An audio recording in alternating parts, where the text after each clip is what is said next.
안녕하세요. 얼버린 여행사에서 제공하는 여행 뉴스 시간입니다. 여행과 관련된 한 주간의 소식들을 모아 여행을 기다리시는 모든 분들께 전해드리고 있습니다. 델타 변이 바이러스가 전 세계적으로 급속하게 퍼지고 있습니다. 한동안 방역 조치를 완화했던 나라들도 서둘러 봉쇄 조치를 내리고 있습니다. 방역 선진국으로 꼽혔던 호주도 주민들의 이동을 사실상 제한했고, 유럽 국가들도 야간 통행 금지 조치를 내리고, 한국 역시 신규 확진자가 1,300명대를 넘기면서 4차 대유행이 본격화되고 있는 것 같습니다. 코로나 청정국으로 꼽히던 호주의 시드니.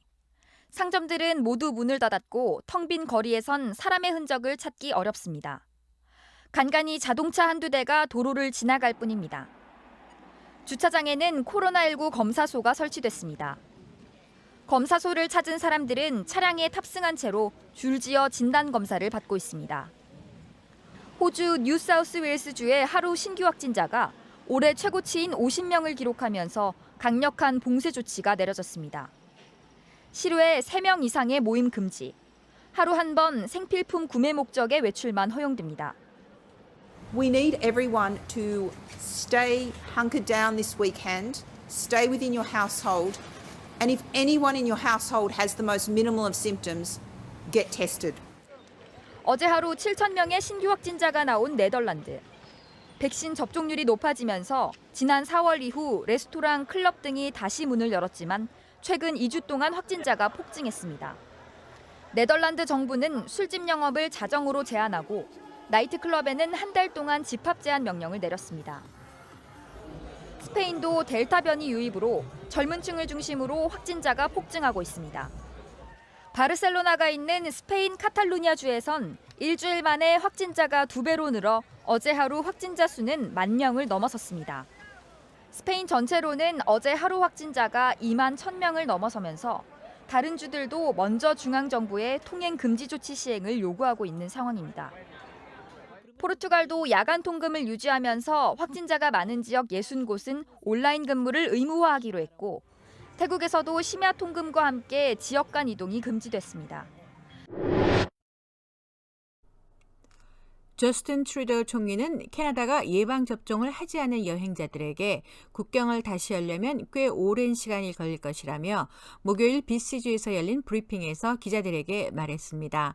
트루도는 또한 지난 몇 달 동안의 많은 캐네디언들의 노력과 희생을 급하게 서둘러서 헛되게 하지는 않을 것이라 말하며 책임감 있게 앞으로 나아갈 것이며 국경 재개방을 결국 하게 되겠지만 모든 캐네디언의 지속적인 안전을 보장하는 방식으로 하게 될 것이라고 말했습니다. 7월 5일부터 백신을 완전히 접종한 캐네디언과 영주권자들은 더 이상 공항에서 검역을 할 필요가 없어졌죠. 오는 21일로 완료되는 미국과 캐나다의 국경 폐쇄가 백신 접종을 완료한 캐네디언과 영주권자들에게는 완화될지가 관심이 주목되고 있습니다. 퀘벡주는 9월부터 백신 여권 시스템을 도입하여 코로나19 전염이 높은 바나 체육관 같은 비필수 사업체에 접근하려면 백신 접종을 증명해야 한다고 발표했습니다. 시행 목표일은 9월 1일로 12세 이상인 모든 사람이 9월 전에 모두 백신을 완료할 시간을 두고 있는 것인데, 퀘벡주는 이미 예방접종 증명서로 QR코드를 제공하고 있습니다. 캐나다 연방 정부는 역학적 상황이 적절할 때만 백신 여권 시스템을 사용할 것이라고 말하지만 퀘벡 주정부는 또다시 재유행이 왔다고 봉쇄령을 내리는 대신 백신 접종 완료자에게만은 입장을 허용하는 새로운 일상을 준비하고 있다고 발표했습니다.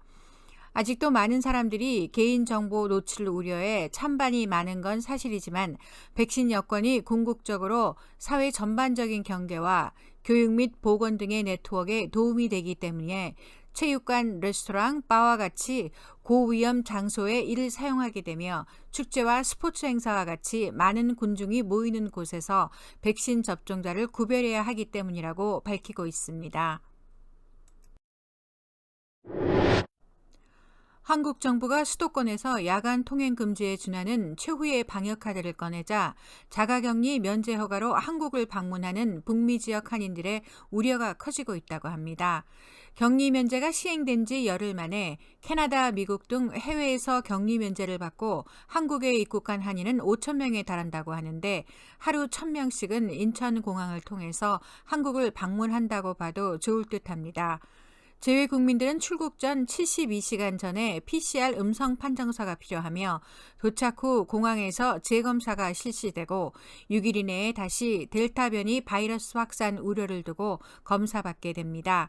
또한 인도나 인도네시아 같이 격리 면제가 안 되는 몇몇 나라를 추가 발표하긴 했지만 해외 입국자들의 자가격리 면제 조치에 대해서 갑자기 정책이 바뀌면 혼선이 생긴다며 유지 기조를 밝혔습니다.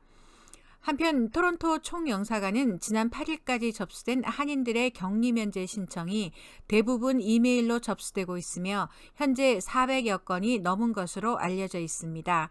면제서 발급 기간 당초 발급까지 2주가 소요될 것을 안내했지만 지금은 출국 일정에 따라 접수 발급이 이루어져 신청 후 4일이나 7일 정도면 이메일로 면제서를 받을 수 있습니다. 현재는 7월 항공권 소지자에 한해 출국자만 접수가 가능하며 총영사관은 8월 출국자에 대한 면제서 신청 일정을 오는 15일 발표할 예정입니다. 오늘 준비한 소식은 여기까지입니다. 건강하세요.